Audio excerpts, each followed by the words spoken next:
The following terms have double meanings depending on the speaker: nigger, nigger, and nigger. Okay? They take on 3 different spellings, but in the past, European Americans have used it and still do as a derogatory term, but it was always, in the past, a term that African Americans used amongst themselves and to endear themselves to each other. And Dr. Rashida was talking about that. Usually they define words one way, we define them another way. Okay, so people would say, oh, that's my nigga, that type of thing, you know, meaning this is my friend, I love that person, that type of thing. And then there's a term that was used by Southern European Americans as a polite term, and that was negra. Remember negra? And I haven't had a chance to look at that word to study it, but I think that term was, they said negra in an effort to try to insult us, but they just wanted to make it insult us in a polite way. So that's the best way I can put it.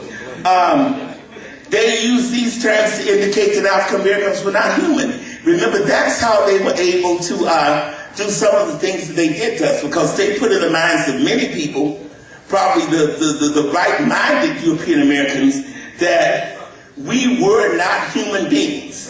And they referred to African American men as bucks. They referred to African American women as heifers, and our children as pickaninnies. And some of us have taken on those terms, and we have to be careful about that. I hear a lot of young African American women calling other African American women heifers. And we ought to be careful about that, because the heifer is a female cow. Okay? These are some derogatory words and language used for other European Americans. They used the word dago for the Italians. And that was a long time when I was wondering what that word meant. What it meant, come by day and go by night.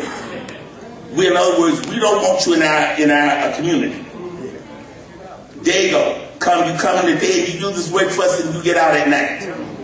Okay? Another term was kite for Jewish. Now, I think it's the Hebrew alphabet, I'm not sure, that it's a K. The letter K, it's similar to K, is the letter that they use when those Jews who came into this country in the early 1900s who could not write, the Jewish people. And it's from their language. I don't know if it's from Hebrew, I don't know if it's from Yiddish, it's from one of the two. So and that was what the letter was called, kite, so they used that to refer to them. Okay, Jewish people generally. And the term paddy. Now, I had to go to visit Muhammad Abdullah, I think, in South Carolina when I first saw the paddy wagon. The paddy wagon was a wagon that was actually used to pick up those European Americans who were drunk on the street or disorderly on the street, and then they were hauled off to jail. They called that the paddy wagon. And from that, we used the term paddy to refer to European Americans as a derogatory term. And the elements, poor white trash. Okay? And then number 8, the last several examples I have of derogatory terms used for other people. For Latinos, the term spit, bean eater, chili choker, pepper gut, all of those. You've heard them. And for Asians, this term comes from Los Angeles. I grew up in Northern California. The first time I heard it was in Los Angeles. They used to call them Buddha heads for Asian Americans. Okay? So, ladies and gentlemen, when we see these types of words, when we hear these types of words enough, some people will actually believe the negativity about the people whom those specific words are associated with. We even do that to ourselves, African Americans. Okay, when we do that, we're thinking about all of those traits, how European Americans and other people have described us. And we have to be careful about that. Now, I've been doing research for the last 25 years on this youth culture, this hip-hop community, which Dr. Rashida briefly talked about. My friends, I was at a conference in 1991 at the New School for Social Research in downtown New York, and it was about hip-hop in Cuba. And on that panel, during the question and answer period after the panel, there was a young Asian woman who stood up in the audience. Now keep in mind, Harry Belafonte and his wife were the oldest people there, and I was the next. The third oldest person there. All these other people, young hip-hop heads. But this young Asian American woman stood up and said that before she came to this country, the things that were said about our people, meaning African Americans, she thought that when she was at home, she thought that European Americans said those things about us because they were just racist. And when she got here and she realized how some of these young hip-hop artists, the MCs, the rappers, how they use those terms, she said it was a long time that she believed it because we were saying these things now about ourselves. She said it took her a while to realize that most of them were just performing. You understand what I'm telling you? So that's another example of how the use of words, when we don't understand what is happening, how they can create negative reflections on other groups of people. And that's the fight that we have all around the world, because this hip-hop culture is now international, ladies and gentlemen. Just a couple other things and I'll stop because I probably run over time. Speaking relative to that hip-hop community, which Dr. Rashida, my colleague, commented on earlier. My sister in Al-Islam, and my colleague, let me put it that way because she's my sister in Al-Islam first. That whole hip-hop culture, when they got started, it was not like it is today, the messages they communicated in rap music.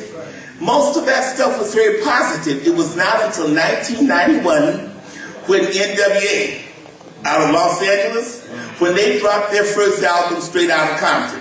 When they dropped that first album, they were just explicit lyrics, curse words. But they were not making derogatory comments about people. But Eazy-E, who was the only real thug in the group, and Eazy is the only one who's dead. He was the thug. The others were not Ice Cube and the others, DJ Rim and others. They weren't thugs as such. You know, Ice Cube grew up in his aunt's house, for example, and his aunt was a social worker. You know that sister wasn't going to have that foolishness in her house. No, she didn't have all that foolishness in her house, as did not neither did the others. He was in honors English, by the way, as was Ice-T. They were in honors English in high school. But Eazy-E met Jerry Heller. Jerry Heller was an entertainment lawyer, a young Jewish man who was an entertainment lawyer who had made a lot of money in the rock community with the rock entertainers.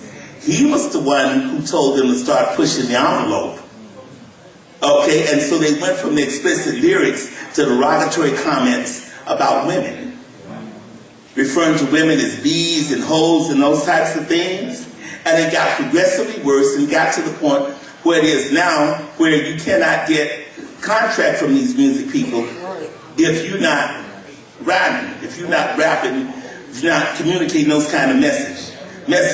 So it's a sad thing. It takes us back to what Imam Muhammad said about us doing for self, and what his father always said about us doing for self, so we can determine the environment in which we want to live in and we want to expose life in. Now, all of these examples are examples of why Allah's plan had to honor Elijah Muhammad in this to direct the lives of African Americans. And why Allah's plan had Imam Muhammad in it to assist African Americans and all of humanity, not just us, but the whole world.